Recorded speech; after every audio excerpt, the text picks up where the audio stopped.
किसी भी देश के लिए केंद्रीय बजट एक महत्वपूर्ण वित्तीय घटना है जिसका असर दूरगामी होता है। आज बजट का दिन है। संविधान के अनुच्छेद 112 में बजट को वार्षिक वित्तीय विवरण कहा गया है।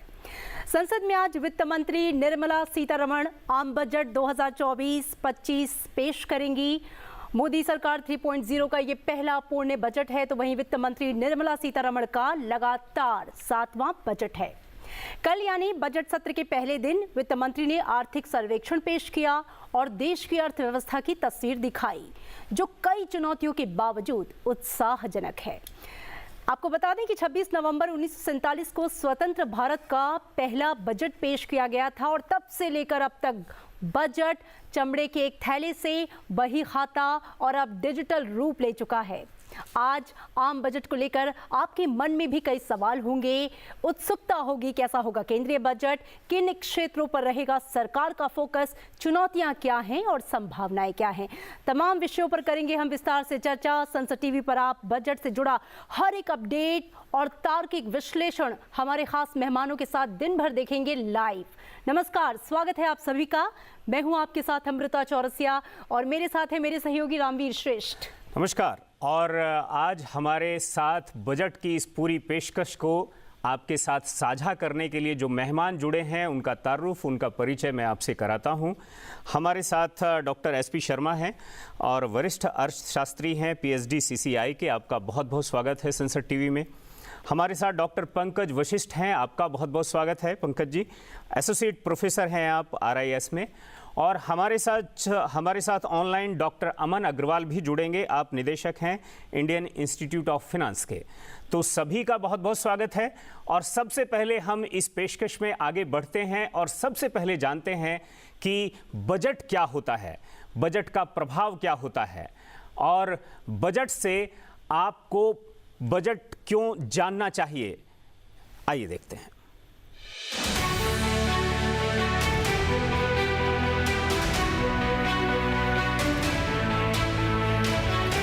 एक निश्चित अवधि में सरकार की आय और व्यय का विवरण ही बजट कहलाता है। हर वर्ष का वित्तीय लेखा जोखा जो संसद के दोनों सदनों के समक्ष रखा जाने वाला वार्षिक वित्तीय विवरण होता है, इसे केंद्र सरकार का बजट कहा जाता है।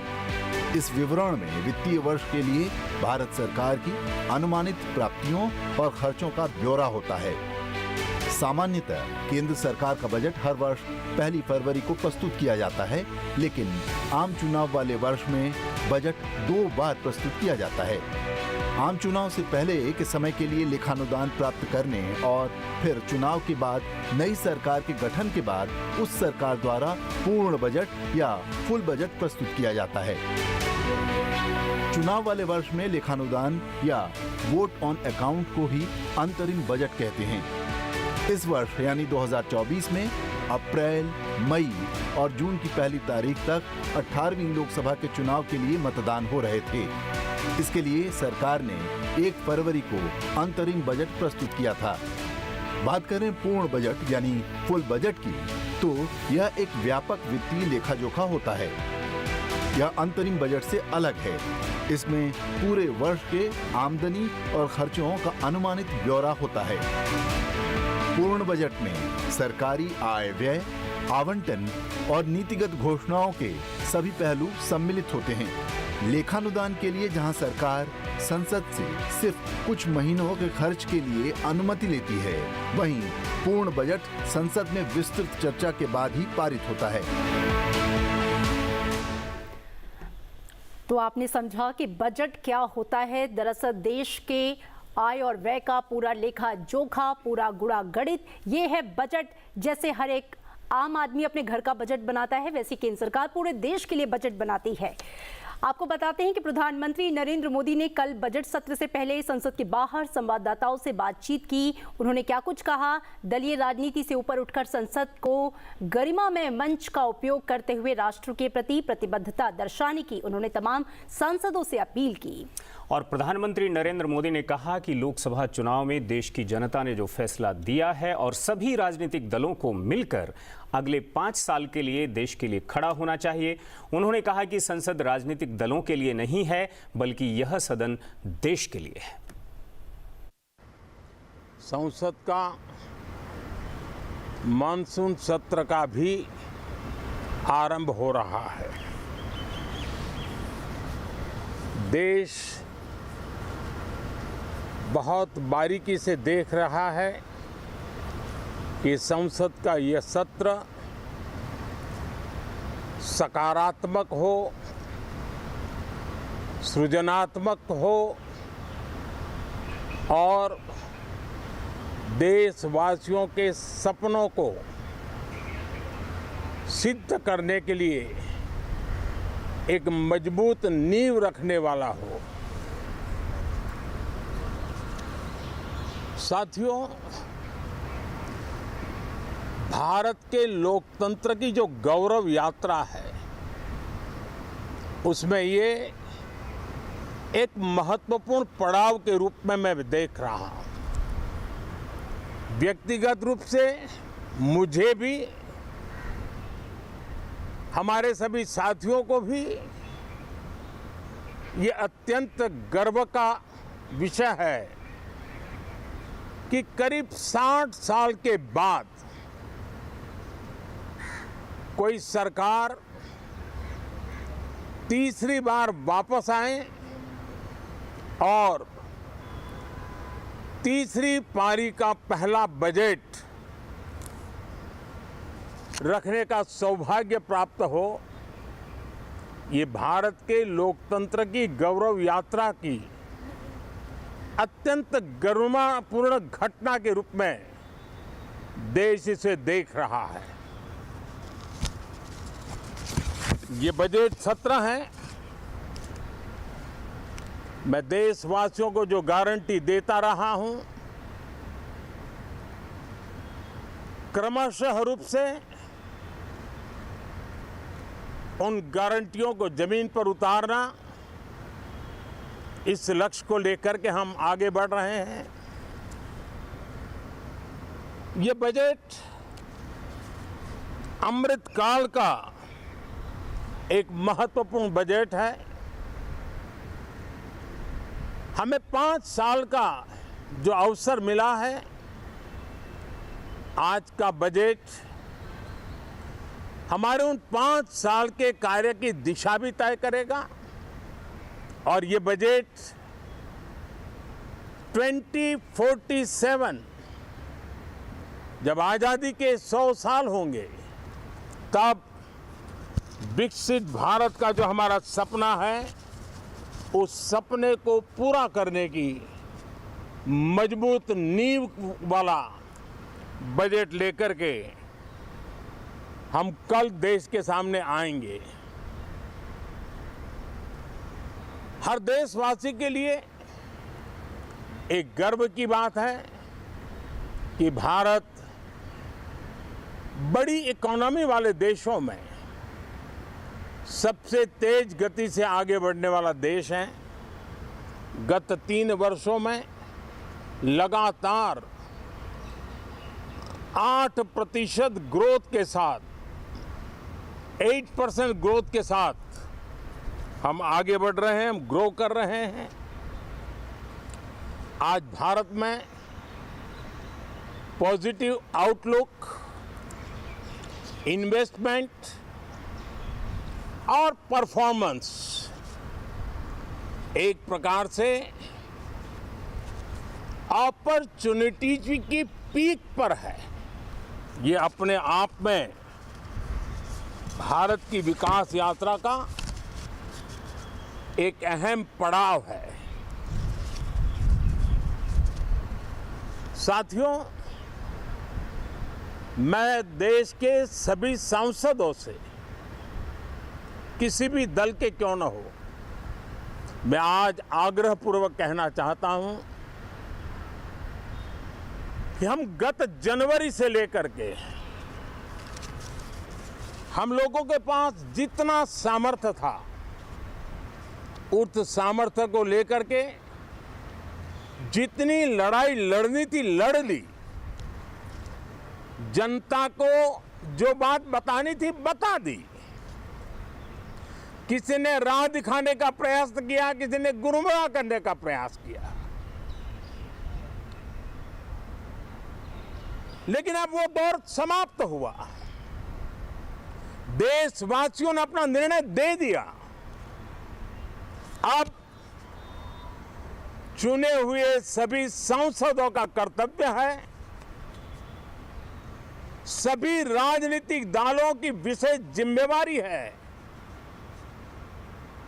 कि हमने दल के लिए जितनी लड़ाई लड़नी थी लड़ ली। अब आने वाले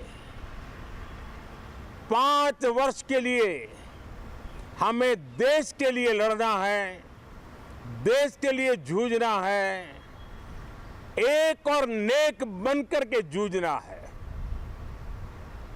मैं सभी राजनीतिक दलों से भी कहूंगा कि आइए हम आने वाले 4 साढ़े 4 साल दल से ऊपर उठ करके सिर्फ और सिर्फ देश को समर्पित होकर के संसद के इस गरिमापूर्ण मंच का हम उपयोग करें।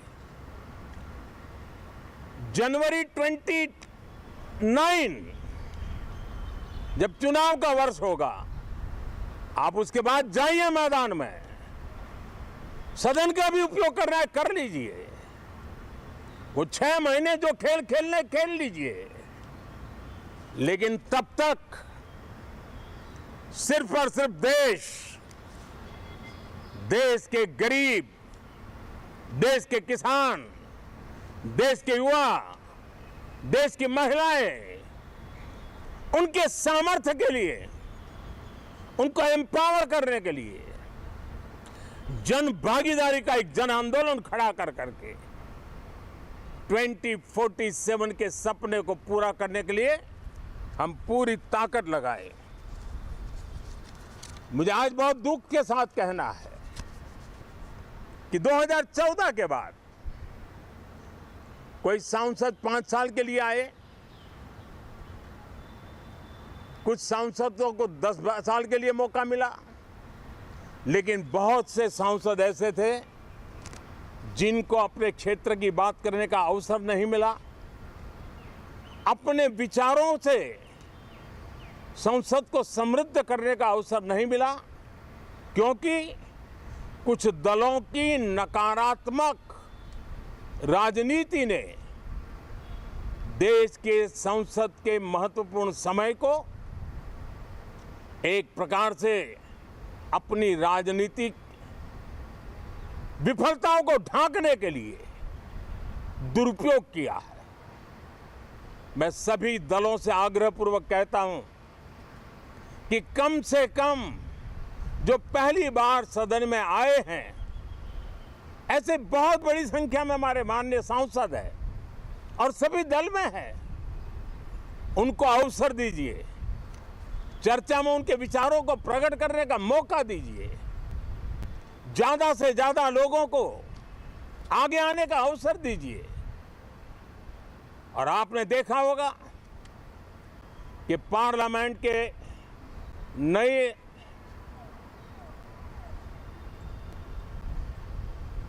संसद गठन होने के बाद जो पहला सत्र था, 140 करोड़ देशवासियों ने बहुमत के साथ जिस सरकार को सेवा करने का हुक्म किया है देशवासियों ने, उसकी आवाज को कुचलने का अलोकतांत्रिक प्रयास हुआ। 2.5 घंटे तक देश के प्रधानमंत्री का गला घोंटने का, उनकी आवाज को रोकने का, उनकी आवाज को दबाने का लोकतांत्रिक परंपराओं में कोई स्थान नहीं हो सकता है और इसका कोई पश्चाताप तक नहीं है, दिल में दर्द तक नहीं है।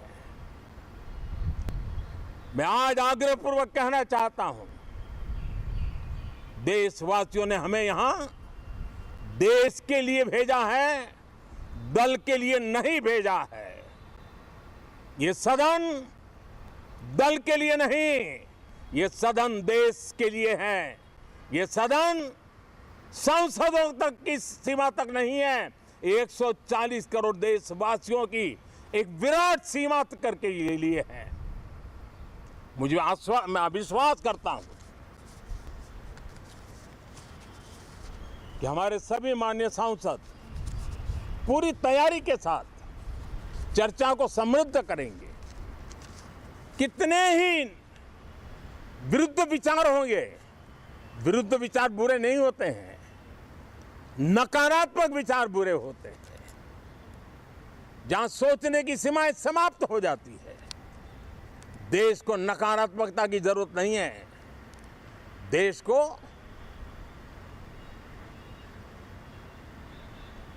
एक विचारधारा, प्रगति की विचारधारा, विकास की विचारधारा, देश को नई ऊंचाइयों पर ले जाने वाली विचारधारा से हमें आगे बढ़ाना होगा। मैं पूरा आशा करता हूं कि हम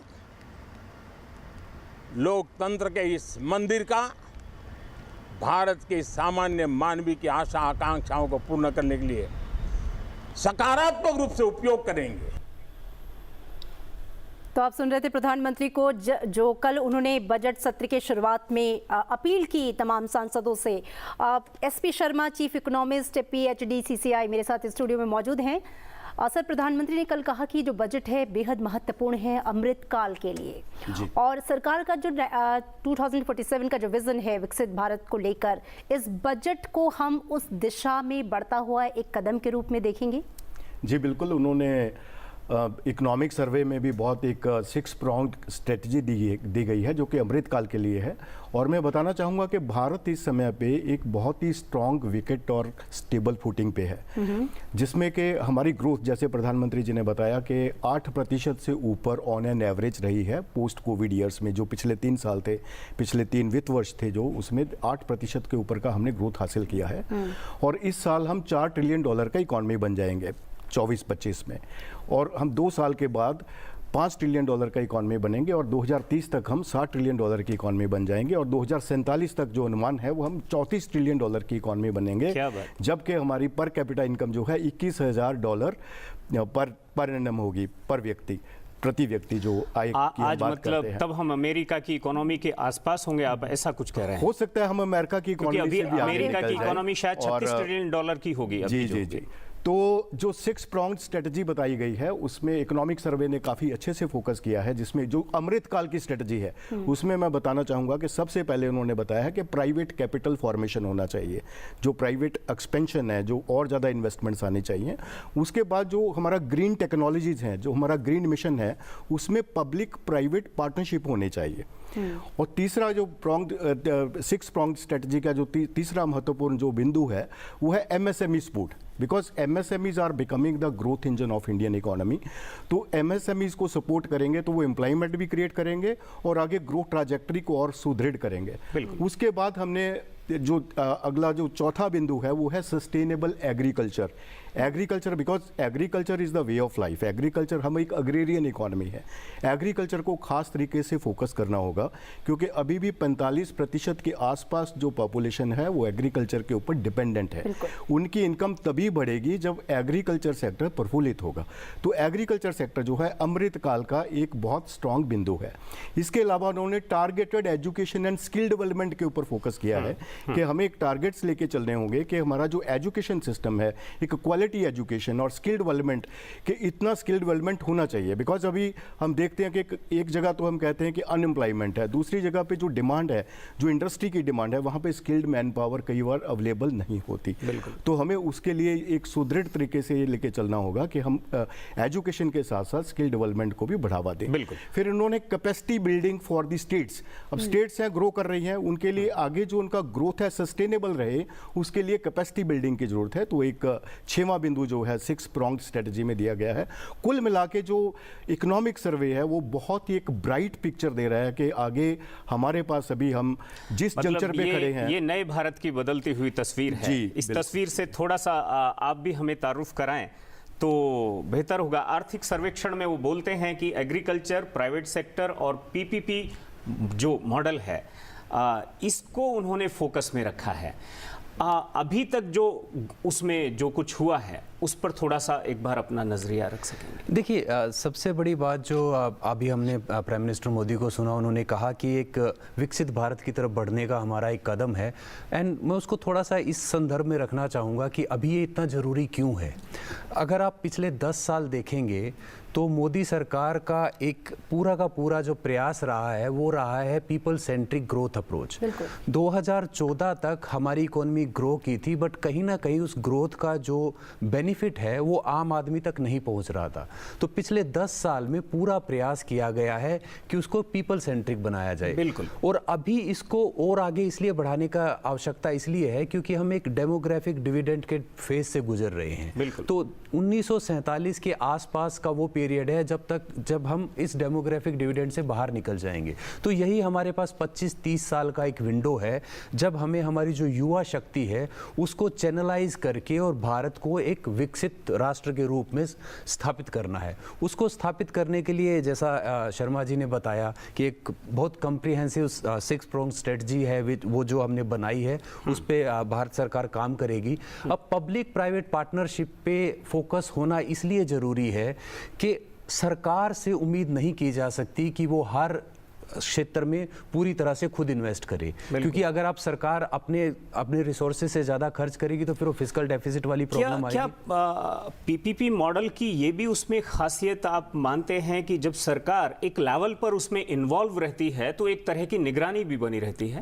जी, निगरानी भी बनी रहती है, और दूसरा क्या है कि बहुत सारे प्रोजेक्ट ऐसे होते हैं जिसमें प्राइवेट अपने आप इन्वेस्ट करने से थोड़ा हिचकिचाता है, जैसे इंफ्रास्ट्रक्चर प्रोजेक्ट्स हैं, तो उसमें इतना ज़्यादा रिस्क रहता है कि एक प्राइवेट एंटिटी खुद उसमें इन्वेस्ट करने से थोड़ा हिचकिचाती है। तो जब गवर्नमेंट का इन्वॉल्वमेंट साथ में रहता है तो दोनों प्राइवेट और पब्लिक सेक्टर का इंटरेस्ट जुड़ता है। उसकी वजह से आपने जैसे कहा निगरानी भी रहती है, एफिशिएंसी बढ़ती है, और प्राइवेट सेक्टर को भी एक थोड़ा हौसला रहता है कि गवर्नमेंट का सपोर्ट है, तो वो उस तरह से स्टॉल नहीं होंगे। जैसे बहुत सारे इंफ्रास्ट्रक्चर हमारे यहाँ लैंड परचेज को लेके, एक्वायरमेंट को लेके स्टॉल हो जाते हैं। अगर गवर्नमेंट का थोड़ा इन्वॉल्व है तो प्राइवेट इन्वेस्टर को थोड़ा एक साहस रहता है कि सरकार आपके साथ खड़ी है, हम अकेले नहीं है। तो इसलिए दोनों हिसाब से, एफिशिएंसी के हिसाब से और प्राइवेट सेक्टर को प्रोत्साहन के हिसाब से, दोनों हिसाब से पीपी का मॉडल जो है। और हमारे साथ ऑनलाइन माध्यम से हमारे गेस्ट जुड़े हुए हैं। अमन अग्रवाल जी, आप डायरेक्टर हैं इंडियन इंस्टीट्यूट ऑफ फाइनेंस। बहुत स्वागत है सर संसद टीवी में आपका। और आज बजट का दिन है, तमाम उम्मीदों का दिन है, तमाम लोगों की उत्सुकता का भी दिन है कि क्या कुछ आने वाला है। कल जब इकोनॉमिक सर्वे पेश हुआ तो एक बहुत खास चीज पर वित्त मंत्री का फोकस रहा कि हम देख रहे हैं कि लोकल जो है उस मुहाने पर हम स्ट्रांग है, लेकिन ग्लोबल की जो चिंताएं हैं वो उन्होंने दर्ज कराई। तो इस बार जो बजट है, ये आने वाला जो समय है वो लोकल वर्सेस ग्लोबल में थोड़ा क्या जूझ सकता है, और इसके जरिए वित्त मंत्री ने क्या संदेश देने की कोशिश की? नहीं, देखिए जी, जो हमें आंकड़े मिले हैं इकोनॉमिक सर्वे के द्वारा, उसमें साफ नजर आ रहा है कि जितने भी हमारे मैक्रो इकोनॉमिक पैरामीटर्स होते हैं, चाहे वो हम जीडीपी लें, चाहे जीवीए लें, चाहे जीएसटी कलेक्शन लें, चाहे कैपेक्स लें, चाहे इन्फ्लेशन लें, फिक्स डेफिसिट की बात करें, फॉरेक्स की बात करें, ये सारे आंकड़े बड़े पॉजिटिव डायरेक्शन की तरफ है। जीडीपी की बात करें तो 7% के करीब ग्रोथ है, जहाँ पे वर्ल्ड जो है 2-2.5-3% के आसपास ग्रो कर रहा है। बहुत सारे देशों में तो नेगेटिव ग्रोथ और एड्रेस किया गया है। हम लास्ट क्वार्टर को ही देखें फाइनेंशियल ईयर 24 का, तो 8.2% ग्रोथ देखने को मिला। कैपेक्स की बात करें तो 28.2% के करीब इंक्रीज हमें देखने को मिला। इन्फ्लेशन 5.4% पे ले आए हम 6.7% से, जो जाके अब एस्टिमेट कर रही है आरबीआई की 4.5% के करीब कर पाएगी वो इस साल के अंदर। फिस्कल डेफिसिट बहुत डिफिकल्ट रहता है, जो डबल डिजिट अगर आज से 10-12 साल पहले देखें 2010-12 के आसपास, उस समय डबल डिजिट 12% के आसपास, 12-13-14% के आसपास पड़ रहा था ग्रॉस। इस समय 8.6% है, और जो सेंट्रल है वो 5.6 पे स्टेबल है। फॉरेक्स रिजर्व देखें तो हम दुनिया के चौथे सबसे लार्जेस्ट फॉरेक्स रिजर्व कंट्री हैं, जबकि हमारी पॉपुलेशन बाकी 4 देशों के मुकाबले में बहुत ज्यादा है, जो हमारे से ऊपर 3 देश हैं। तो इसलिए रिजर्व भी काफी स्टेबल और बढ़ोतरी की तरफ जा रहे हैं।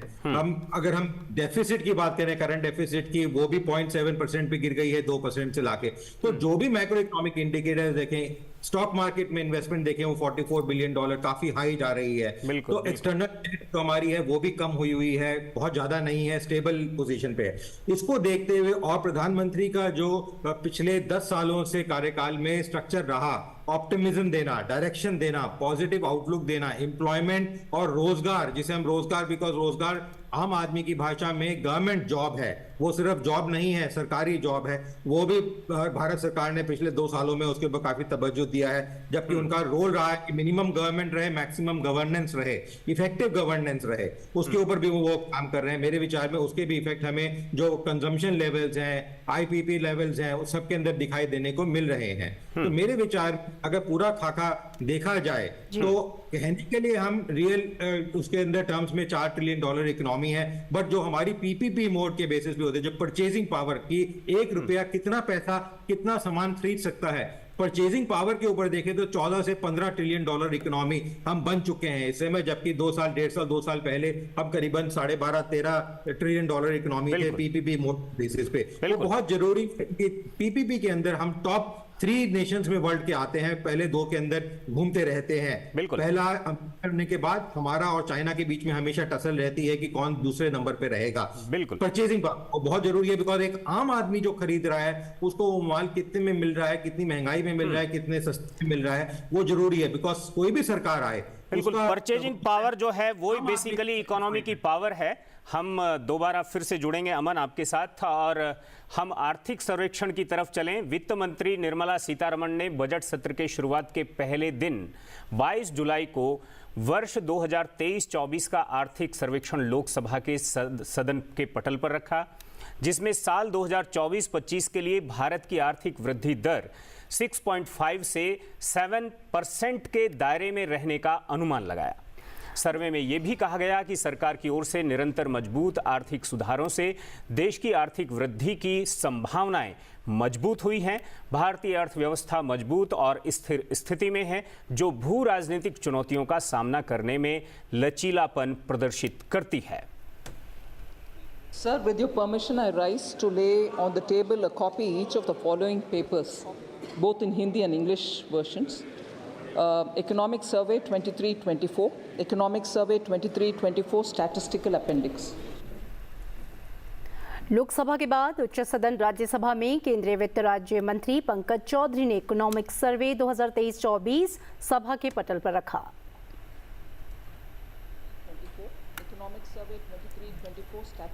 महोदय, मैं आपकी अनुमति से अपनी वरिष्ठ सहयोगी श्रीमती निर्मला सीतारमण की ओर से सांख्यिकी परिशिष्ट सहित आर्थिक सर्वेक्षण 2023-24 की एक प्रति अंग्रेजी तथा हिंदी में सभा पटल पर प्रस्तुत करता हूँ। बोलिए। तो इकोनॉमिक सर्वे में सरकार की ओर से जहां देश की जीडीपी ग्रोथ अनुमान जाहिर किया गया, तो वहीं इस आर्थिक सर्वेक्षण में सरकार ने एक बड़ी चुनौती का भी जिक्र किया। मुख्य आर्थिक सलाहकार वी अनंत नागेश्वरम ने प्रेस वार्ता में क्या कुछ कहा, आइए सुनते हैं। केंद्र सरकार से हम उम्मीद रखते हैं कि वो security dominates efficiency. Supply security dominates supply efficiencies, and you can see that in the last 3-4 years protective actions have actually moved up very sharply. There is momentum in the economy.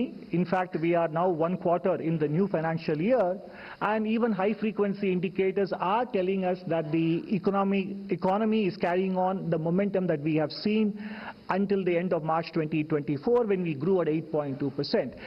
Private capex has been growing. Private capex has recovered. After the stagnation or decline we saw in 1920 and 2021, they did pick up in 21-22 and 22-23.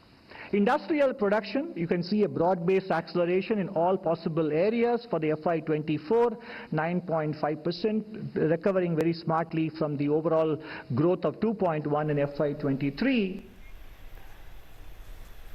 तो मोदी सरकार की तीसरे कार्यकाल का पहला budget आज पेश होने जा रहा है। वित्त मंत्री निर्मला सीतारमण इस बजट को पेश करेंगी। आम आदमी को इस बजट से कई बड़ी उम्मीदें हैं। आइए देखते हैं कि आम आदमी की उम्मीदें क्या हैं इस बजट से। केंद्र सरकार से हम उम्मीद रखते हैं कि वो युवाओं के बारे में ज़्यादा सोचे। जो युवा आजकल अपना नया बिजनेस कर रहे हैं, उसके लिए कोई ऐसी स्कीम निकले जिससे युवाओं को आर्थिक मदद मिले, क्योंकि आजकल युवा अपना जो भी नया बिजनेस कर रहे हैं उसके लिए थोड़ा आर्थिक में प्रॉब्लम आ रही है। जैसे जो मीडियम वर्ग के हैं, ज़्यादा करके मीडियम वर्ग के युवा है, उनके लिए कुछ ना कुछ केंद्र सरकार बजट पेश करे, अच्छी सी कोई स्कीमें निकाले। हम सबको उम्मीद है नरेंद्र मोदी की जो ये केंद्र में सरकार बनी है, जो इसमें बजट आने जा रहा है, वो सभी वर्गों का ध्यान इसमें रखेंगे, जैसे कि युवाओं का, महिलाओं का, किसान और जो भी वर्ग पूरे देश में है उसमें हर वर्ग का ध्यान रखा जाएगा। ऐसी हम केंद्र सरकार से उम्मीद करते हैं कि जो ये बजट आने वाला बजट है वो देश के लिए बहुत ही अच्छा बजट होगा। तो हम चाहते हैं कि हम जैसे युवाओं के लिए भी उसमें अच्छी स्कीमें हों और जो बेरोजगार बैठा है उसको भी अच्छा रोजगार मिले।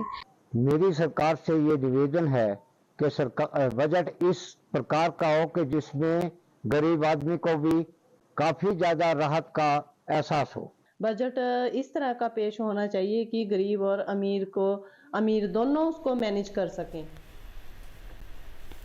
ऐसी शर्मा जी, आम लोगों को भी हमने सुना और जिन 6 पॉइंट का आप बात कर रहे थे, कहीं ना कहीं जो टारगेटेड एजुकेशन और स्किल डेवलपमेंट की भी आपने बात की थी। युवा चाहते हैं कि उस दिशा में काम हो और हम ये उम्मीद करें कि इस बार बजट में इससे जुड़ी हुई योजनाएं होंगी या इस क्षेत्र में जो काम किया जा रहा है अब तक उसे और इन्हेंस किया जाएगा। जी बिल्कुल, अगर हम इंटरिम बजट की बात करें उसमें जो मेजर फोकस था वो ज्ञान पर था। बिल्कुल, प्रधानमंत्री जी ने कुछ महीने पहले ज्ञान की बात की थी कि गरीब, युवा, अन्नदाता और नारी शक्ति, ये 4 ऐसे पहलू हैं जो कि विकसित भारत की तरफ लेके जाएंगे और जिसमें लगभग कोई 60-70% पॉपुलेशन कवर होती है।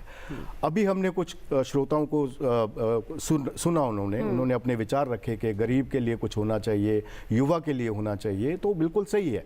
जो ज्ञान है वो सब चीज़ों को कवर करता है और आगे जाके जो अमृत काल के लिए जो 6 प्रॉन्ग्ड स्ट्रेटजी रखी गई है, मैं समझता हूँ कि जो आने वाले बजट होंगे, आज का बजट होगा, जो और आने वाले बजट होंगे, उनका फोकस ज़्यादातर 6 प्रॉन्ग्ड स्ट्रेटजी के ऊपर ही रखा जाएगा। इस समय पे ज़रूरत क्या है? सबसे पहले ज़रूरत है हमें कंजम्पशन को इंक्रीज करने की। हम एक कंजम्पशन ड्रिवन इकॉनमी है, हमारी डिपेंडेंस, एक्सटर्नल डिपेंडेंस बहुत कम है और हमारा जो ग्रोथ है वो कंजम्पशन की वजह से आता है। तो कंजम्पशन को सुदृढ़ करने के लिए हमें जो रूरल इनकम्स हैं, एग्री इनकम्स हैं और उसके अलावा जो मिडिल इनकम्स हैं, जो हमारे पीक रेट है, जो 30% का रेट है, वो मिडिल इनकम के ऊपर लगा हुआ है, तो उसको रैशनलाइज करने की ज़रूरत है। टैक्स स्लैब्स में खास करके जो एक्सपेक्टेशंस हैं वो है कि rationalization of the direct taxes, उसमें एक रिफॉर्म्स होनी चाहिए। इसके अलावा जो बिजनेसेस की अगर बात करें तो MSME सेक्टर के लिए और जो कंप्लाइंसेस हैं कम हो, सरकार ने बहुत अच्छा प्रयास किया है। 40,000 से ज़्यादा जो कंप्लाइंसेस हैं वो रिमूव किए पिछले 2-3 वर्षों में। आने वाले टाइम में जो ईज ऑफ डूइंग बिजनेस में हमने कितना इंप्रूव किया, 142 से हम 63 पे आए वर्ल्ड बैंक की जो मेथोडोलॉजी है उसके अकॉर्डिंग। लेकिन अभी उस ईज ऑफ डूइंग बिजनेस को हमें फैक्ट्रीज तक पहुंचाने की ज़रूरत है कि लोगों को उसका सही से लाभ मिले और वो उनके कंप्लाइंसेस कम हो। और MSME सेक्टर एक जो मेजर ग्रोथ ड्राइव, जो हम मैन्युफैक्चरिंग की बात करते हैं कि उसका शेयर इंक्रीज होना चाहिए। 16% अभी कंट्रीब्यूट करते हैं GDP में, वो 25% होना चाहिए। वो तब होगा जब MSMEs इस ग्रोथ ट्रैजेक्टरी को ड्राइव करेंगे। MSMEs का भी कॉन्ट्रीब्यूशन जो है पूरे GDP में 30% के आसपास है पुराने डेफिनेशन के अकॉर्डिंग, और इसको और एनहेंस करने की जरूरत है जो कि रोजगार पैदा करेंगे। रोजगार की जो समस्या है वो MSME के ग्रोथ से ही आगे जाके उसका समाधान। बिल्कुल डॉक्टर शर्मा, मैं आपकी तरफ आऊँगा। डॉक्टर वशिष्ठ, जो बात यहाँ पर हुई, ईज ऑफ डूइंग की बात यहाँ पर हुई, आर्थिक सर्वेक्षण का कुछ पॉइंट्स मेरे सामने हैं। इसमें एक चीज़ और है जिस पर मैं आपके साथ बात करूँगा। मैं पढ़ रहा था कि सिंगापुर जैसे देश में 1 घंटे में और $1 में एक कंपनी क्रिएट हो जाती है। ये इज ऑफ डूइंग है। भारत को यहाँ तक पहुँचने या इसको बीट करने में अभी कितना समय लगेगा? एक बात तो ये भी है, मैं खुद मतलब अपने अनुभव से भी बता सकता हूँ कि एक काम को शुरू करने में आपको 6 महीने भी लग जाते हैं, साल भर भी लग सकता है। दूसरी बात एक और है, जो रोजगार का इशू है वो भी इसमें थोड़ा हाईलाइट किया गया है। 2017-18 में ये 17.8 से गिरकर थोड़ा ये काफ़ी नीचे इसमें गिरावट हमें दिख रही है। ये कह रहे हैं कि ये 10% पर आ गई है जो युवा बेरोजगारी दर है। इसको आप किस किस क्षेत्र में देख रहे हैं, कैसे देख पा रहे हैं, इसको भी हमारे दर्शकों को समझा सकें। देखिए, पहला जो आपने कहा कि ease of doing business, Singapore का आपने एग्जांपल दिया, तो इंडिया के साथ कंपेयर करना मुझे लगता है थोड़ी ज्यादती है, छोटा सा देश है, क्योंकि एक सिटी स्टेट है। हमारे यहाँ क्या है कि आप एक फेडरल कंट्री है, आपके बहुत सारे जो रेगुलेशन है, रूल हैं, वो स्टेट लेवल पे भी हैं। तो सेंटर और स्टेट को दोनों को मिलके इसमें कुछ करने की ज़रूरत है, और वहाँ पे अभी बहुत गुंजाइश है उसको इम्प्रूव करने की। बस जैसा शर्मा जी ने बताया कि अगर पिछले 10 साल में आपने देखें तो हमारी जो ईज़ ऑफ डूइंग बिजनेस है वो बहुत इम्प्रूव हुई है, बहुत इम्प्रूव हुई है, और उसका सीधा सीधा असर हमारे FDI इनफ्लो पे दिखता है, वो बढ़ा है। और फॉर्चुनेटली जो अभी ग्लोबल सिचुएशन जियोपॉलिटिकल, हमें अपनी आबादी को अपनी ढाल नहीं बनाना चाहिए। वैसे हम चीन की भी बात कर सकते हैं। जी जी, बिल्कुल बिल्कुल, चीन की भी कर सकते हैं। चीन का क्या है कि चीन का अगेन जो उनका सिस्टम है वो एक सेंट्रलाइज है, तो उसमें जो रिफॉर्म करना बड़ा आसान है। हमारे यहाँ रिफॉर्म को पुश करना, उसमें आप समझ सकते हैं कि बहुत बहुत पुश एंड पुल रहते हैं। लेजिस्लेटिव ड्राइव जो है वो थोड़ा सा हमारे यहाँ स्लो होता है, बट हमारे यहाँ जो भी होता है वो एक सॉलिड है। जो एक बार रिफॉर्म आया है वो सॉलिड बेस पे, जो हमारी ग्रोथ आपको दिखती है वो सॉलिड है, वो कहीं बबल टाइप क्रिएट होके नहीं बनी है। एक ये पॉजिटिव है। दूसरा, आप जो आपने बेरोजगारी की बात कही, देखिए पहली बात तो क्या है कि ये बेरोजगारी लेवल जब कोविड के टाइम पे आया तो बहुत बड़ा है, वो नेचुरल था, वो एक फिनोमेन था, उस टाइम पे एक्सपेक्टेड था, हर जगह पे अनएम्प्लॉयमेंट रेट बढ़ा। ओवर द पीरियड जैसे जैसे इकोनॉमी रिकवर हुई है वो कम हुआ है। अब स्पेसिफिक बात है कि युवा जो बेरोजगार है उनका इशू, उसमें आप देखेंगे ना तो आप पाएंगे, मैंने थोड़ा सा काम किया था कुछ समय पहले, तो आप देखेंगे कि जो डेवलप्ड स्टेट हैं वहाँ पे जो युवा बेरोजगार दर है वो ज़्यादा है, और उसमें भी अगर आप थोड़ा सा टटोलें तो आप पाएंगे वो वर्ग जो थोड़ा सा फाइनेंशियली अच्छे हैं, जैसे अपर क्लास, जिनके पास थोड़ी बहुत लैंड है। वहाँ पे हरियाणा के केस में आप दंग रह जाएंगे कि अगर मैं अपर कास्ट का यूथ हम अनएम्प्लॉयमेंट रेट देखूं तो वो 25% से ज्यादा है। तो एक बहुत हद तक प्रॉब्लम हमारे यहाँ क्या मतलब वो उचित रोजगार की तलाश में है। सिंपल बात ये है कि वो एक कहीं ना कहीं एक वॉलेंट्री अनएम्प्लॉयमेंट है, कि जिस तरह का एम्प्लॉयमेंट अवेलेबल है लोग वो नहीं करना चाहते। उनको चाहिए थोड़ा व्हाइट कॉलर जॉब, थोड़ा हाई पे जॉब, वो एक क्लास है और उसी क्लास का रोजगार भी चाहिए। बिल्कुल, क्योंकि अगर आप SC क्लास का और अपर क्लास का देखेंगे तो हरियाणा में 25% आपको अपर क्लास अनएम्प्लॉयमेंट भी लिखा है यूथ में। वहीं अगर आप लोअर क्लास की बात करेंगे SC ST, वो 5-6% है, क्योंकि उसको पता है कि सुबह को अगर वो काम पर नहीं जाएगा तो शाम को रोटी मिलना मुश्किल हो जाएगा। तो एम्प्लॉयमेंट है, बट हमारे यहाँ प्रॉब्लम क्या है कि जिस टाइप का एम्प्लॉयमेंट चाहिए, जिस तरह का वेज एम्प्लॉयमेंट चाहिए हमें, जिस लेवल पे चाहिए, वो एक्सपेक्टेशंस मीट नहीं हो रही हैं। तो वो एक समस्या, और वो समस्या एम्प्लॉयमेंट में डॉक्टर शर्मा कुछ रेगुलेटरीज का बनना शायद ये जरूरी है। यहाँ पे मेरा एक सवाल मैं आपसे जोड़ना चाहूंगी कि रोजगार के साथ साथ महंगाई भी जो एक बड़ा मुद्दा है, जिसे लेकर लोगों ने अपनी बात रखी है, तो महंगाई दर को नियंत्रित करने के लिए सरकार के पास क्या योजनाएं हो सकती हैं इस बजट में, और नए रोजगार के सृजन के लिए क्या कुछ रोड मैप इस बजट में हमें दिख सकता है? देखिए, एग्रीकल्चर सेक्टर जो है ना, वो बहुत सारी समस्याएं हमारी हल कर सकता है। वो हमारी बैकबोन है, वो हमारा वे ऑफ लाइफ है, हम एक अग्रेरियन इकोनॉमी है। अगर हमारा एग्रीकल्चर सेक्टर प्रफुल्लित होता है, उसमें एफिशिएंसी आती है, प्रोडक्टिविटी इंक्रीज होती है, तो हमारी एम्प्लॉयमेंट भी क्रिएट होगी। वो क्यों होगी? क्योंकि डिमांड बढ़ेगी। सबसे पहले जब डिमांड बढ़ेगी तो मैन्युफैक्चरर्स अपना कैपेसिटी एक्सपेंशन करेंगे। अभी कैपेसिटी एक्सपेंशन जो है, कैपेसिटी यूटिलाइजेशन जो है वो 70% के आसपास रहता है, 65-70, और उनके पास कैपेसिटीज 100 के आसपास है। तो वो कैपेसिटी यूटिलाइजेशन जिस तरीके से बढ़ता चला जाएगा, then they will be able to deploy more and more workforce in their respective premises. तो वो डिमांड कहाँ से आएगी? डिमांड, क्योंकि जैसे मैंने पहले बताया 45% पॉपुलेशन जो है अभी भी एग्रीकल्चर के ऊपर डिपेंडेंट है। जब वो प्रफुल्लित होंगे तब जाके और रोजगार के संसाधन पैदा होंगे। शर्मा, आपने कई बार इनका एक और क्वेश्चन था कि इन्फ्लेशन को भी एग्रीकल्चर सेक्टर ही सॉल्व करेगा। सबसे ज्यादा इन्फ्लेशन ट्रैजेक्टरी तब एक्सपेंड होती है जब फूड इन्फ्लेशन होता है। Food is the main culprit.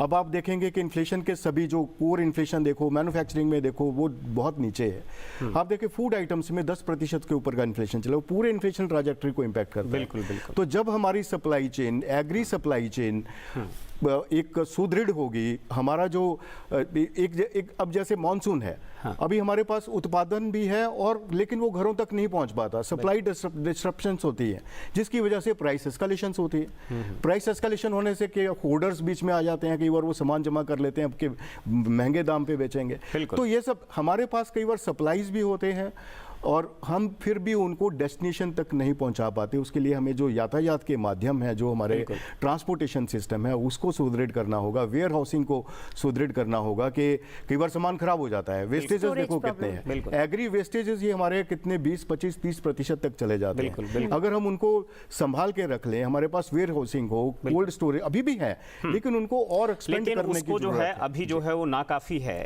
Doctor Vashishtha, एक बात इसी को अगर हम कंटिन्यू करें तो हम देखते हैं कि एक बात तो ये समझ में आई कि अभी भी हमारा जो फ्रूट है उसकी वेस्टेज करीब 18% है, हमारा जो फूड ग्रेन है उसकी वेस्टेज जो है वो 10 से 12% है। पता चला कहाँ चला जाता है तो चूहे ही खा जाते हैं। तो ऐसी बहुत सारी चीज़ें हैं।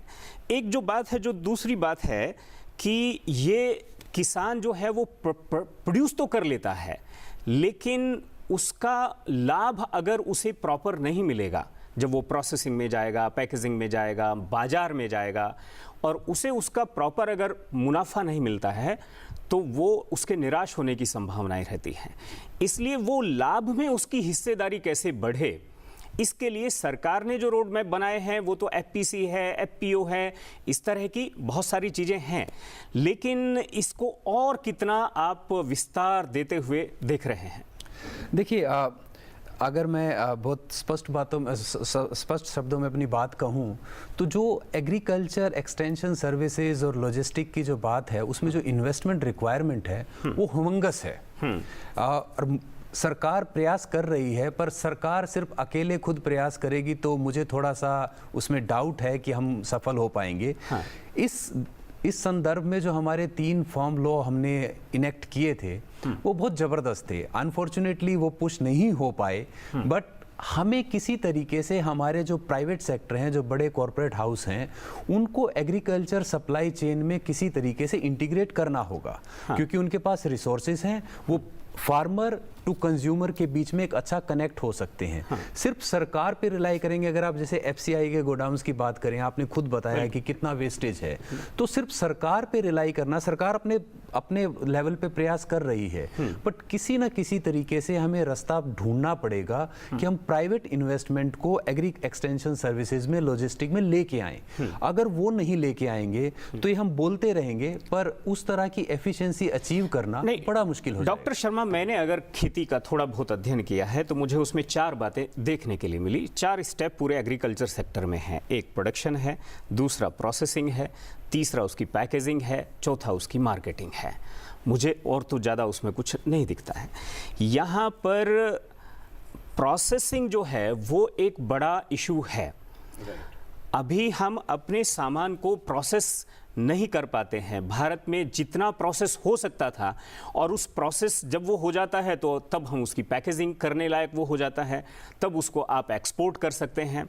तो सबसे पहले चरण में, चूंकि ये टाइम हमने वैसे भी रूरल डेवलपमेंट और एग्रीकल्चर को डेडिकेट करके रखा है, इसमें प्रोसेस करने की कोई, या तो सरकार उसमें सामने आए ब्लॉक लेवल पर, या फिर उसमें प्राइवेट प्लेयर्स जो हैं वो सामने आए, या फिर जो स्टार्टअप्स हैं। मैंने एक स्टार्टअप्स देखा, उसने एक मोबाइल वैन बनाई। उस मोबाइल वैन पर जो है प्रोसेसिंग की पूरी यूनिट लगी है। वो खेत में जाती है, जा करके उसका टमाटर है तो प्यूरी में कन्वर्ट कर देती है। अब हर किसान जो है वो प्रोसेस मशीन नहीं लगा सकता, लेकिन वो सर्विस प्रोवाइडर बीच में आ गया है। थोड़ा सा रेंट लेगा, आपकी चीज़ को प्रोसेस कर देगा, उसके बाद जो है आप अपनी किसी यूनिट पर वहीं पर पैकेजिंग उसकी करा लीजिए। लेकिन ये स्टार्टअप जो है एक देखने के लिए एक आइडिया भर ना रहे, ये एग्जीक्यूशन में आए, पूरी तरह नीतिगत तौर पर आए, ब्लॉक लेवल तक आए, मतलब कोई एक रीजन उसके लिए तय हो, तो शायद बात आगे बढ़ेगी। जी बिल्कुल, आपने बिल्कुल सही फरमाया है। और वशिष्ठ जी ने भी वही बात की कि प्रोसेसिंग, प्राइवेट सेक्टर अगर आगे आएगा और कोलैबोरेट होगा तब प्रोसेसिंग और ज़्यादा बढ़ेगी। यहाँ पे मैं बताना चाहूँगा कि हमारा जो एग्रीकल्चर सेक्टर है बहुत ही सुदृढ़ है। हमारे अगर एक्सपोर्ट देखेंगे आप 30 बिलियन डॉलर थे 20-21 में, उसके बाद 40 बिलियन डॉलर हुए 21-22 में, 50 बिलियन डॉलर हुए 22-23 में। और हमारा जो एक्सपोर्ट है निरंतर बढ़ता चला जा रहा है एग्रीकल्चर एंड फूड प्रोसेसिंग के प्रोडक्ट्स में। इसको और सुदृढ़ करने की जरूरत है। मैं बताना चाहूँगा कि ग्लोबल मार्केट में लगभग कोई 1400-1500 बिलियन डॉलर का एक्सपोर्ट होता है। We are only 0.5% of doctor Sharma, मैं इसकी सच्चाई को भी तो समझें हम। जैसे हमारे यहाँ देश में 1 लाख टन शहद का एक्सपोर्ट होता है, लेकिन मैं जानता हूं केवल एक लड़का 10% मतलब 10,000 टन जो है वो अकेले प्रोड्यूस कर लेता है। तो इसका मतलब ऐसे कुल मिलाकर 10-20 प्लेयर होंगे। ऐसे में जो बी फार्मिंग करने वाले जो ह्यूज नंबर पर जो फार्मर्स हैं, उसका लाभ उनको कितना मिलता होगा? क्योंकि मैं जिस नौजवान मैं जो इशारा कर रहा हूं वो वर्ल्ड मार्केट में अपना शहद कितने रुपए किलो बेचता होगा कांट से, परंतु वो किसानों को 100 रुपया किलो से ज्यादा प्राइस नहीं देता है। जी बिल्कुल, जो किसानों का उत्पादन है उनको सही तरीके से लाभ नहीं मिल पाता है। हाँ। कई बार उनका जो अब हम देखते हैं कि पोटैटो टमाटो का ही आप देखिए इसमें क्या होता है, इनके प्राइसेस वेरी कर सकते हैं 2 रुपए से लेके 100 रुपए तक। कई बार आप देखेंगे कि उसका आपको प्याज जो है वो 5 रुपए केजी भी मिल रहा है और कई बार 100 रुपए से ऊपर। कई बार वो किसान को रुलाती है, कई बार वो कंज्यूमर को बिल्कुल बिल्कुल। तो प्राइस डिस्कवरी अभी इन आइटम्स में नहीं है। इसके प्राइसेस कभी भी शूट अप कर सकते हैं और कभी भी वो डिसलिरेट हो सकते हैं। कई बार किसानों ने रोड्स के ऊपर फेंका है कई बार पोटैटोज को, लेकिन सही दाम नहीं मिल रहा। लेकिन प्रोसेसिंग तो उसका सॉल्यूशन है, प्रोसेसिंग सॉल्यूशन बिल्कुल। और मुझे लगता है इस पे सरकार ने काफी काम किया है और हम ये उम्मीद करते हैं कि आने वाले बजट में भी इसको लेकर कई योजनाएं आएंगी या बहुत सारी चीजें जो है वो इम्प्लीमेंट की जा सकती हैं। आपने बताया भी कि सरकार के एजेंडे में है एग्रीकल्चर और खासकर की अगर हम उसमें और टारगेट ओरिएंटेड और कैपेसिटी बिल्डिंग की या न्यू इनोवेशंस टेक्नोलॉजी को इन्हांस करने की बात करें तो एक बार अपने दर्शकों को ये भी बता दें कि आज बजट का दिन है। तो बहुत से लोग ये जानना ज़रूर चाहेंगे कि बजट शब्द कहाँ से आया, फ्रेंच के बॉगेट से आया, बजट बना कैसे, बॉट शब्द से बना जिसका अर्थ ही होता है चमड़े का थैला। तो आइए कुछ ग्राफिक्स के माध्यम से आपको समझाने की कोशिश करते हैं कि बजट का अर्थ क्या है और बजट का ये शब्द आया कैसे। तो बजट जो है वो फ्रेंच के बॉगेट से बना है बजट, और बॉगेट शब्द आया है बॉट से जिसका अर्थ होता है चमड़े का थैला। लेकिन समय के साथ साथ चमड़े का ये जो थैला है वो एक बार वित्त मंत्री निर्मला सीतारमण जब पिछली बार लेके आई थी तो वो उन्होंने बही खाता कहा उसे, और अब तो वो डिजिटल हो चुका है जो कि नए भारत की और डिजिटल भारत की एक नई तस्वीर पेश करता है। खर्च और कमाई का पूरा गुणा गणित होता है बजट में, यानी कि पूरा लेखा जोखा। एक आम आदमी जैसे अपने घर का बजट बनाता है वैसे ही केंद्र सरकार पूरे देश के लिए बजट बनाती है। और यकीन मानिए ये जो बजट है वो इस देश की एक बहुत ही बड़ी वित्तीय घटना है। लेकिन एक बहुत ही इंटरेस्टिंग बात यह है कि हमारे संविधान में बजट शब्द का कहीं इस्तेमाल नहीं किया गया है। अनुच्छेद 112 में इसे वार्षिक वित्तीय विवरण कहा गया है कि केंद्र सरकार जो है हर साल एक वार्षिक वित्तीय विवरण पेश करेगी पूरे देश के लिए, और इसी को बजट, चूंकि ये पुराना चला आ रहा है तो बजट शब्द इसे नाम दिया गया। तो बहुत ही इंटरेस्टिंग है। और तब से लेकर अब तक यानी कि 26 नवंबर 1947 को जब स्वतंत्र भारत का पहला बजट पेश हुआ था, हालांकि इससे पहले 1860 में भी जेम्स विल्सन ने पेश किया था, लेकिन हम उसे मानते हैं चूंकि भारत आज़ाद नहीं था और ब्रिटिश कालीन समय में वो बजट आया था तो वो उनके इंटरेस्ट के हिसाब से था। तो हमारा जो स्वतंत्र भारत का बजट है वो 26 नवंबर 1947 को पेश हुआ, और तब से लेकर अब तक जितने भी बजट पेश किए गए उसमें कई बदलाव हुए। जैसे कि बजट पहले रेल बजट और आम बजट जो था वो एक साथ था। स्वतंत्र भारत का जो पहला बजट था वो अंतरिम इसलिए भी था क्योंकि बहुत ही कम समय के लिए आया था। 7.5 महीने की अवधि तक इस बजट को लागू किया गया, क्योंकि उसके बाद 26 नवंबर 1947 को पेश किए इस बजट के बाद एक दूसरा बजट आया जिसे हम गणतंत्र भारत का पहला बजट कहते हैं 1950 में, जो कि एक फुल फ्लेज्ड बजट था।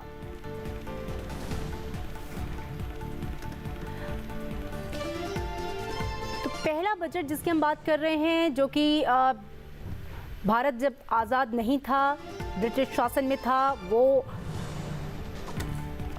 1860 में आया था, और जो गणतंत्र भारत का पहला बजट था उसे तत्कालीन वित्त मंत्री जॉन मथाई ने पेश किया था। ये तमाम वो इतिहास के पन्नों में दर्ज तारीखें हैं जो बेहद महत्वपूर्ण है।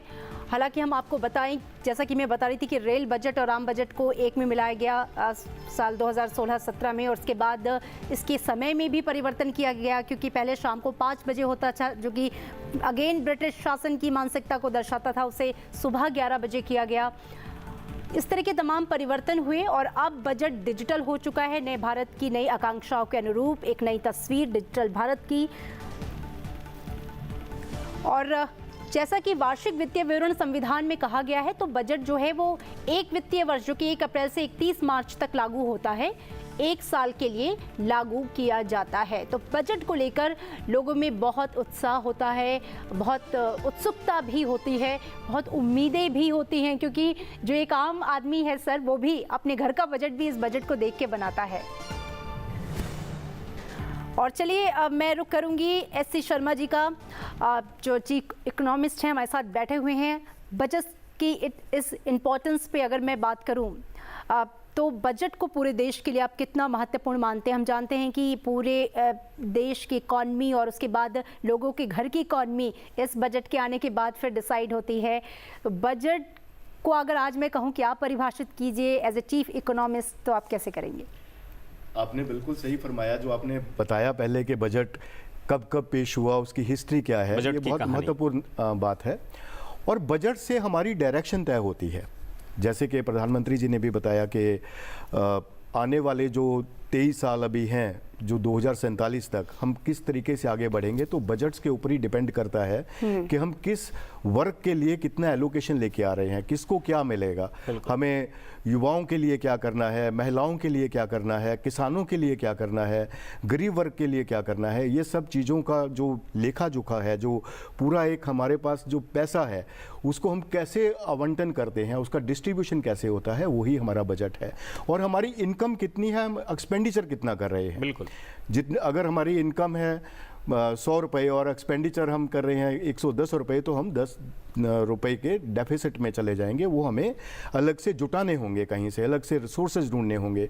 उनका मार्केट्स के ऊपर असर पड़ता है। जब हम बोरिंग्स इंक्रीज करेंगे तो जो फाइनेंशियल मार्केट्स हैं वो इम्पैक्ट होती हैं। तो कुल मिला के जो एक ये बैलेंसिंग है, जो बजट के बीच में जो आमदन और खर्च के बीच में जो बैलेंस किया जाता है और उसमें कैसे क्वालिटी क्रिएट किया जाए, यही एक बजट है। डॉक्टर शर्मा, 1 मिनट के लिए आपको रोकना चाहूंगी, क्योंकि अमन अग्रवाल जी को कहीं और भी जाना है, उनके पास थोड़ा वक्त कम है। हमारे साथ ऑनलाइन जुड़े हुए हैं। अमन जी, बहुत सारी उम्मीदें हैं आज के बजट को लेकर। अगर मैं आपसे संक्षेप में जानना चाहूँ, 5 पॉइंट में बताइए आज के बजट से क्या कुछ नया निकलेगा। हम जानते हैं एग्रीकल्चर हो या युवा वर्ग हो, स्किल डेवलपमेंट हो, ग्रीन मिशन की बात की जा रही है, इन तमाम क्षेत्रों पर फोकस रहने वाला है। आर्थिक सर्वेक्षण ने एक उत्साहजनक तस्वीर दिखाई है, लेकिन जियोपॉलिटिकल चुनौतियों के साथ इस बजट से क्या उम्मीद है? आपका टेक। और हम अभी सीधे चलते हैं वित्त जानकारी के लिए। आपको बता दें कि जो वित्त मंत्री निर्मला सीतारमण हैं, वो वित्त मंत्रालय पहुंच चुकी हैं और वहां से वो अपनी पूरी टीम के साथ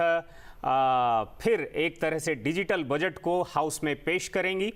और जैसा कि अभी अमृता सीधे अमन अग्रवाल के साथ जुड़ी हुई थी। अमन, आप हमारे साथ जुड़े हुए हैं और अमृता ने जो सवाल आपसे पूछा उसका जवाब दे सकें। मेरे विचार में जो इस बार बजट आएगा उसमें सबके लिए कुछ ना कुछ देखने को मिलेगा। कारण ये भी है कि इकोनॉमिक सर्वे से जो हमें हिंदुस्तान की स्थिति पता चली है वो काफी अच्छी है, उजालित है। तो इस वजह से मेरे विचार मध्यम वर्ग को काफी कुछ देखने को मिलेगा, हमें मिलेगा। फीमेल वर्क पॉपुलेशन इंक्रीज की है, उसको भी देखते हुए कुछ और भी प्रावधान आएंगे। PIL स्कीम में भी हमारे को एक्सटेंसिव मिलेगा, जिससे मैन्युफैक्चरिंग क्षेत्र में और बढ़ोतरी हो। और एग्रो बेस्ड इंडस्ट्री जो अब 17.7% की ग्रोथ हमें देखने को मिल रही है GVA के अंदर, उसको भी बढ़ोतरी देने के लिए, जैसे SP ने भी कहा कि जो है एग्रीज हमारा जो है मेन सेक्टर है, जिसमें करीबन 70% एग्रो और एग्रो बेस्ड इंडस्ट्रीज में लोग हैं, उनको भी हमें देखने को मिलेगा कि बढ़ोतरी मिलेगी। यूथ के लिए एम्प्लॉयमेंट की अपॉर्चुनिटीज जो सरकार के माध्यम से दी जा सकती है, जो पिछले 1.5 साल से प्रधानमंत्री मोदी जी प्रमोट भी कर रहे हैं, किस तरीके से वापस महकमों में रखे जाए, जहां पे 40 से 60% वैकेंसीज हैं, उनको किस तरीके से भरा जाए ताकि हिंदुस्तान आगे प्रगति की ओर चल सके। इंजन ऑफ ग्रोथ जो है, जो शेयर की बात करते हैं, वो आगे तेजी से बढ़ सके। सिर्फ हाथी की तरह हम ना चले, बट उड़ान भर सके। मेरे विचार में ये बजट उड़ान वाला होगा, जिसमें AI हो, आर्टिफिशियल इंटेलिजेंस हो, टेक्नोलॉजी बेस्ड ग्रोथ हो, कैपेक्स एक्सपेंडिचर ग्रोथ की बात हो, वो सब देखते हुए, ये देखते हुए कि हम किसी तरीके से भी फिस्कल डेफिसिट को ना बढ़ाएं, इन्फ्लेशन को ना बढ़ाएं और जो एक्सटर्नल डेट हमने ले रखी है उसको रीपे करके कुछ कम कर सकें। बिल्कुल। यहाँ पर इस चर्चा को और थोड़ा आगे बढ़ाते हैं। डॉक्टर वशिष्ठ हमारे साथ में हैं। जो अमन कह रहे थे वो एक बात है, और उसको अगर हम थोड़ा सा लिंक करें आगे की तरफ। बिल्कुल, चूंकि अब यहाँ पे अपने दर्शकों को जानकारी भी दे दें, अमन जी को कहीं रुख करना था तो अब वो हमारे साथ नहीं होंगे। बहुत शुक्रिया अमन जी आपके साथ के लिए और चर्चा में बने रहने के लिए हमारे साथ। आइए चर्चा को आगे बढ़ाएं। तो यहाँ पर डॉक्टर वशिष्ठ, जो मैं समझ रहा हूँ कि एग्रीकल्चर क्षेत्र में एक तो ये है कि पर्सनल लेवल पर तो लोग बहुत बेहतर कर पा रहे हैं, लेकिन जब आप उसी चीज़ को कम्युनिटी लेवल पर लेकर जा रहे हैं तब चीज़ों में थोड़ी सी एक तो पॉलिसी लेवल पर वो पॉलिसीज मैं देख रहा हूँ अब जाकर के थोड़ा बहुत फ्रेम होना शुरू हुई हैं। 10,000 FPO बनाने की बात जो है वो हुई है। कई बार मुझे लगता है कि ये इतना बेहतरीन आइडिया है कि अगर उसे ज़मीन पर उतारा जाए कि हर ग्राम पंचायत को FPO घोषित कर दिया जाना चाहिए, क्योंकि क्या जो लाभ है या जो भी योजनाएं हैं उसकी अपॉर्चुनिटी हर फार्मर को मिलना ये उसका एक नेचुरल राइट भी है। इस दिशा में आपको लगता है कि सरकार कोई स्टेप आगे भी लेगी? नहीं, देखिए आपने बड़ा अच्छा एक पॉइंट उठाया है कि FPO की जो बात की, बहुत सारे अगर कंट्रीज़ आप जाएंगे वहाँ देखेंगे कि जो ये वो FPO नहीं बोलते हैं एज सच, जैसे मैं आपको जापान का एग्जांपल दूँ, बट वहाँ पे इस तरह की फार्म एसोसिएशन हैं और वो फार्म प्रोडक्शन से लेके प्रोसेसिंग से लेके मार्केटिंग तक हर चीज़ कर रही हैं और उसकी वजह से काफ़ी अच्छा वो डिविडेंड भी रीप कर रही है। हमारे यहाँ समहाउ वो चीज़ें नहीं हुई हैं और इसकी तरफ प्रयास किया जा रहा है। बस जरूरत शायद उसी PPP मॉडल की है जहां सरकार एक बैकबोन की तरह आपके साथ खड़ी होती है। जी। तो जब तक आपने जैसे थोड़े समय पहले एग्जांपल दिया है कि एक स्टार्टअप फर्म आई है जो प्रोसेसिंग कर देती है, बट सिर्फ प्रोसेसिंग पे रुकना हमारे लिए ऑप्शन नहीं है, वो मार्केटिंग तक भी जाना पड़ेगा। हमारे यहाँ समस्या क्या है कि जो फार्म साइज है वो बहुत छोटा है। अगर किसी आदमी ने टमाटर लेकिन फिर भी हमारे यहाँ पर ड्रोन उड़ाए जा रहे हैं खेतों में। जी बिल्कुल। फिर भी ये अपने आइडिया और एग्जीक्यूशन से संभव हो पाता है। PM ने लॉन्च किया ड्रोन दीदी योजना, ठीक है, एक महिलाओं के समूह को एक ड्रोन दे दिया और वो 1-1.25 लाख का 1.5 लाख का ड्रोन जो है वो उनको बड़ी आसानी से मिल भी गया। और जो किसान है वहां पर, जिसको वहां नुकसान भी होते हैं और वो अनहाइजेनिक भी होता है कई बार कुछ मामलों में, वहां भी वो बहुत ही सस्ती दरों पर उनका स्प्रे जो है वो हो गया। तो जब किसी बड़ी चीज को भी आप एग्जीक्यूट करते हैं और उसके पीछे अगर कोई आइडिया हो तो वो पॉसिबल हो जाता है। मेरे एक किसान मित्र ने कहा कि एपीडा क्या बला होती है, इसको किसी ब्लॉक लेवल में बैठा हुआ कोई छोटा किसान नहीं जानता, लेकिन एक स्टार्टअप या एक इस तरह का इंडस्ट्रियलिस्ट जानता है जिसे एग्रो प्रोड्यूस की, उसकी प्रोसेसिंग की और उसके विदेश में कहां वो बिक सकता है इसकी समझ उसको होती है। ऐसे लोग जानते हैं और वो करते हैं। तो सरकार को या किसी भी प्राइवेट समूह को इस बीच में क्यों नहीं आना चाहिए? क्यों ब्लॉक लेवल पर वो इस तरह के ऑफिसेज, इस तरह की वहां पर कैपेसिटी बिल्डिंग वो क्यों नहीं कर सकते? जबकि हमारे पास इंफ्रास्ट्रक्चर है, हमारे पास 700 से ज़्यादा KVK हैं, 75 से ज़्यादा एग्रीकल्चर यूनिवर्सिटीज़ हैं और स्टेट्स के बहुत सारे इस तरह के इंफ्रास्ट्रक्चर हैं एग्रीकल्चर में। देखिए, उनको कनेक्ट करने की ज़रूरत है और अवेयरनेस इंक्रीज करने की ज़रूरत है। मैं बताना चाहूँगा कि बहुत सारी पॉलिसीज़ जो है वो किसानों को पता भी नहीं होती। हमने एक सर्वे में देखा कि जो इतनी अच्छी पॉलिसी सरकार ने फ्रेम की है लेकिन किसानों को उनके बारे में जानकारी नहीं होती कई बार। तो उस अवेयरनेस को किस तरीके से स्प्रेड किया जाए, वो विलेज तक कैसे पहुंचे, ये बहुत महत्वपूर्ण है कि उनके लिए कुछ अवेयरनेस प्रोग्राम जो है उनकी भाषा में वहाँ पे चलाए जाएं, उनको अवगत कराया जाए कि ये जो पॉलिसी है उससे आपको ये लाभ मिल सकता है। तो इससे क्या होगा कि सिंक्रोनाइजेशन ऑफ रिफॉर्म्स जो हम बात करते हैं कि आपस में रिफॉर्म्स सिंक्रोनाइज होंगी और जो किसान हैं और जो कंज्यूमर्स हैं और जो प्राइवेट सेक्टर है जो इन्वेस्टमेंट करना चाहता है और जो सरकार है, बिल्कुल, तो सभी का मिल के जो सहयोग के साथ काम होगा तो उससे हमारा जो ये सेक्टर है और ज़्यादा बेहतर हो पाएगा। जैसे अभी बात की गई है इकोनॉमिक सर्वे में कि ट्राइपेटाइट जो एक कॉम्बिनेशन दिया गया है कि जिसमें गवर्नमेंट, प्राइवेट सेक्टर और एकेडेमिया मिलके काम करेंगे तो तभी जाके जो लोक कल्याण होगा और एम्प्लॉयमेंट क्रिएट होगी, युवा के लिए कुछ आएगा। जैसे यूनिवर्सिटी और इंडस्ट्रीज हैं तो इनमें कई बार यूनिवर्सिटी आइसोलेशन में काम करती हैं, उनके पास जो वहाँ के कैंडिडेट हैं, जो स्टूडेंट हैं, उनको प्रैक्टिकल नॉलेज नहीं होती है। बिल्कुल, बिल्कुल। और उनको प्रैक्टिकल नॉलेज देने के लिए चाहेंगे डॉक्टर शर्मा, सीधा रुख करते हैं। टीवी स्क्रीन पर आप देख सकते हैं वित्त मंत्री निर्मला सीतारमण वित्त मंत्रालय पहुंच चुकी हैं और ये अहम बजट, आम बजट जो कि आज पेश किया जाएगा सुबह 11 बजे संसद में, वित्त मंत्री निर्मला सीतारमण वित्त मंत्रालय पहुंच चुकी हैं। तस्वीरों में आप देख सकते हैं वित्त मंत्री इस बार लगातार अपना 7वां बजट पेश कर रही हैं। एक बड़ी उपलब्धि मोदी सरकार के तीसरे कार्यकाल का ये पहला और पूर्ण बजट है, लेकिन वित्त मंत्री के तौर पर निर्मला सीतारमण का जो कि इस बार 7वीं बार लगातार अपना बजट पेश कर रही हैं।